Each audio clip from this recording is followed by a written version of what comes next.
Xoş gördük əziz dinləyicilər və Ukrayna prezidenti Zelenskinin 30 mayda sosial şəbəkəsində video müraciətinə baxdım. Video müraciətində deməli Zelenski Avropaya müraciət edir ki, bu günləri Rusiya, yəni başda Putin olmaqla bütün MDB ölkələrini təhdid edir.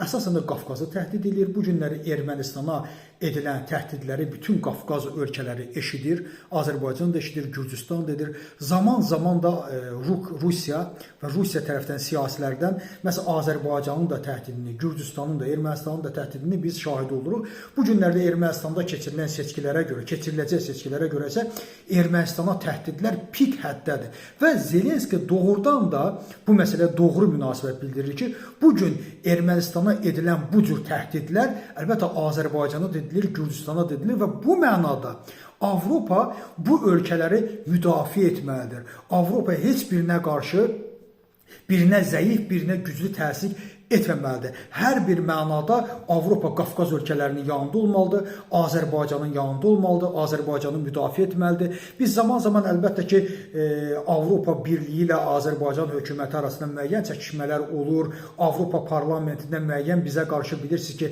həm insan haqları və digər məsələlər gündəmə gətirilir. Bunlarla işimiz yoxdur. Bunlar öz yerində, amma Zelenskinin bildirdiyi ondan ibarətdir ki, məhz bu hadisələrə görə biz məsafə saxlamamalıyıq Azərbaycana qarşı.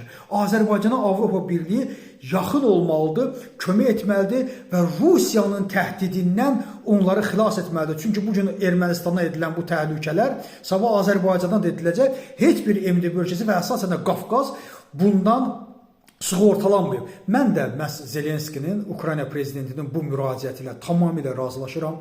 Tamamilə bildirmək istəyirəm ki, həqiqətən də Avropa Birliyi Azərbaycana, Azərbaycan hökumətinə, Azərbaycan xalqına, Azərbaycan dövlətinə məsafə saxlamamalıdır. Nəyin bahasına olursa olsun Azərbaycanın yanında olmalıdır. Azərbaycan hökuməti ilə əməkdaşlıq etməlidir. Onları müdafiə etməlidir.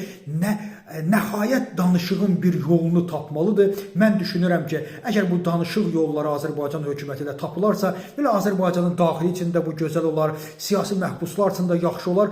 Mən də Zelenski kimi düşünürəm ki, nəhayət Avropa Birliyi Ermənistana başqa formada, Azərbaycana başqa formada, Gürcüstana başqa formada yanaşmamalıdır. Rusiyanın təhdidlərindən hər bir mənada Rusiya təhdidlərinə qarşı Qafqazda olmalıdır, Azərbaycanı da müdafiə etməlidir. Təşəkkür edirəm.